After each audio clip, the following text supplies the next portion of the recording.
Good afternoon, good evening, wherever you happen to be in the world. My name is Michael, and I am a compulsive overeater, and I weigh and measure 3 meals a day off the gray sheet. I write them down. I turn them over to my sponsor. I don't eat no matter what, and abstinence and my relationship with my higher power are the two most important things in my life without exception. I guess I have a very sorted on again, off again relationship with Gray Sheet. To get it out of the way, at one point in my life, I was 450 pounds. Was a fabulous, weight loser. Could lose 200 pounds, 250 pounds very easily. Came into Overeaters Anonymous in 1974. Took off about 220, 230 pounds in a little over a year and a half. Got very involved in the program and the steps and, all the things we're told to do when we get involved in the 12-step recovery program.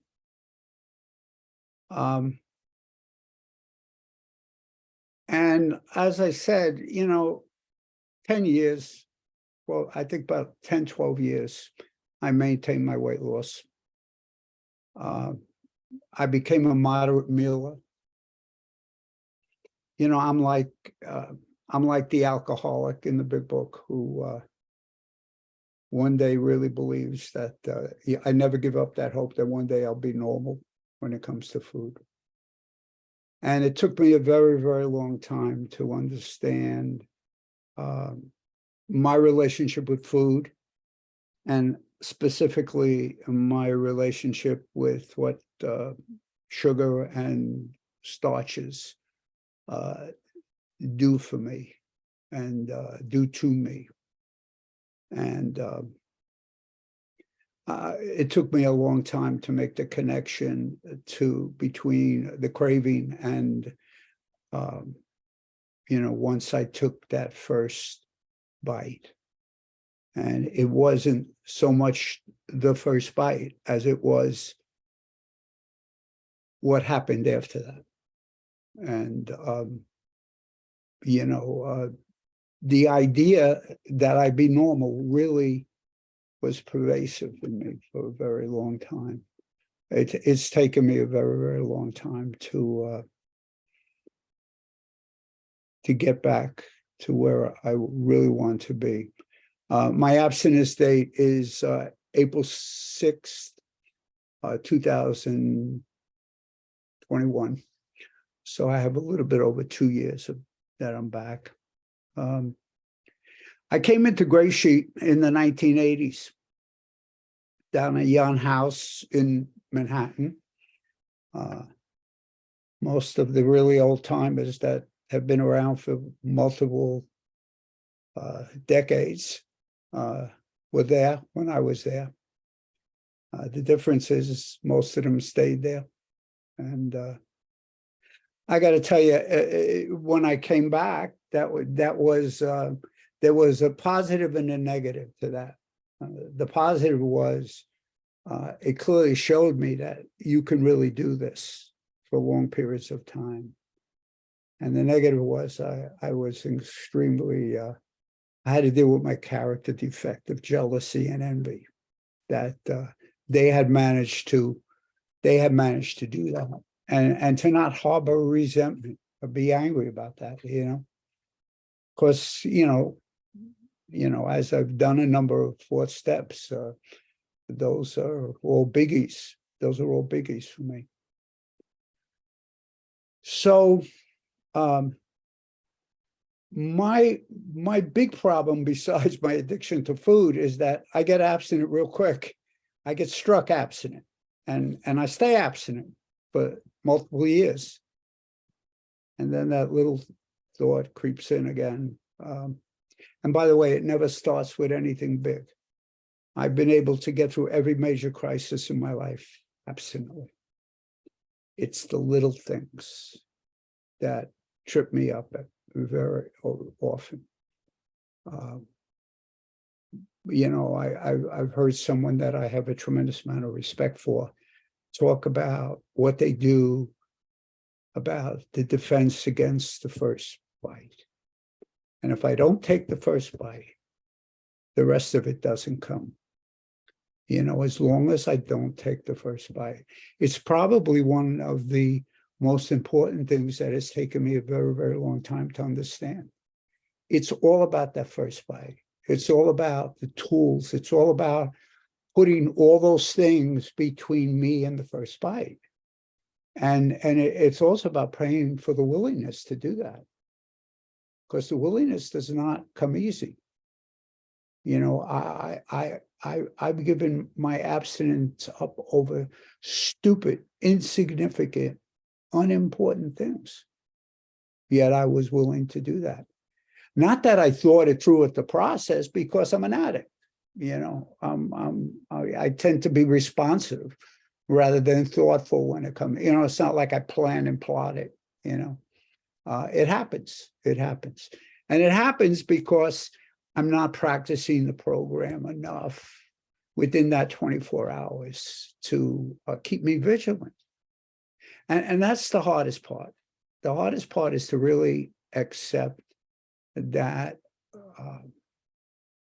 I'm like that first 100 when it comes to food. Maybe I didn't lose everything that they lost. I was very fortunate. Maybe I didn't, maybe I wasn't in the gutter, but probably emotionally I was. I may not have been physically in the gutter. I may have had all the appearances of an extremely successful person, but on an emotional level, my behavior was not to say in the least the best. And it's taken a long time for me to see that. And it's only with the clarity of abstinence that I've been able to see that. God brought me back to the program probably this time a little bit out of guilt, a little bit out of love. And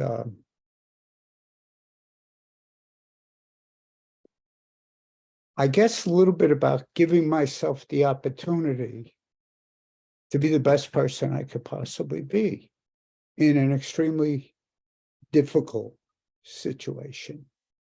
Many of you know, some of you don't. My wife was Raina, who had 17 years back-to-back GreySheet abstinence, who died in February, who was sick with cancer for 6 years. And in November of last year, we were told that, they've done everything they can do. And I got to tell you, thank God I was abstinent when I heard that. And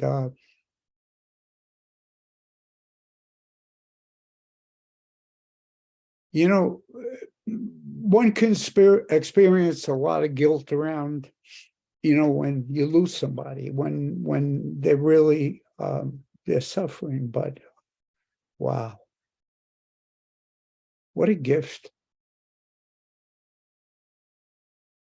I watched someone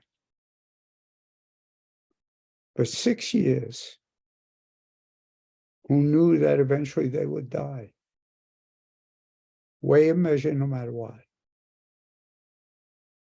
I watched somebody the night before she passed turn over her food to a sponsor and take food from her sponsees.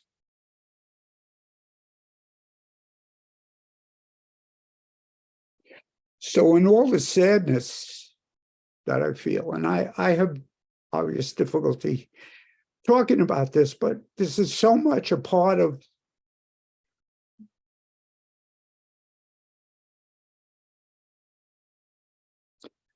the miracle that I find in the death of my wife and how she dealt with it, is that it truly showed me that this program does work. I mean, it took me to a place that I've never been, ever.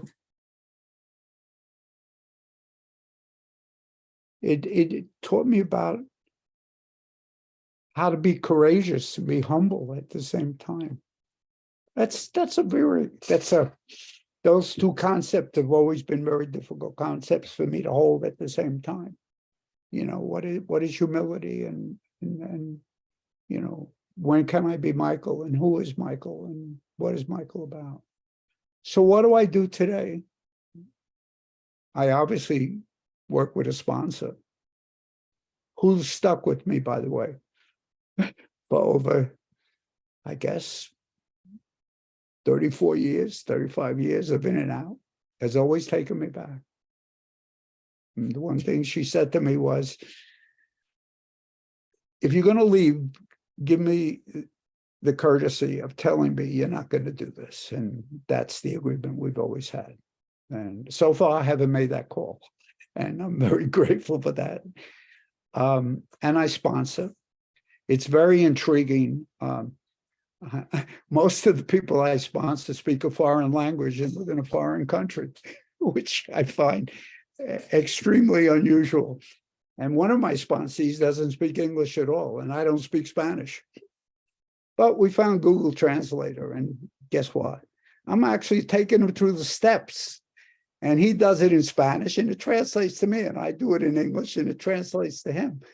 So, you know, I think what God has shown me that if you're willing to do the work, nothing's impossible. Nothing's impossible, you know.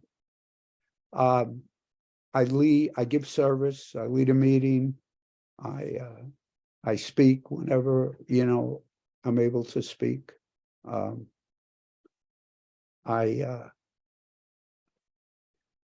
done 3 AWOLs since I came back. I'm doing the year-long AWOL right now with the Little Red Book, which I find very fascinating, very fascinating.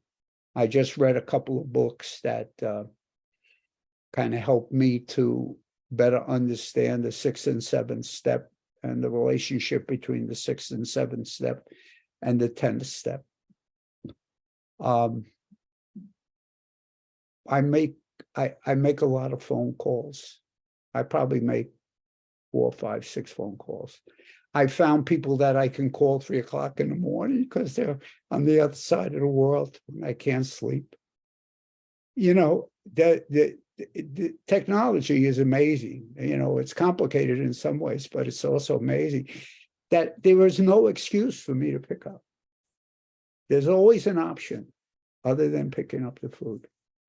And what I find that in retrospect, when I think about, you know, why I would want to pick up, when I think about it, you know, it's stupid stuff. It's stuff that, you know.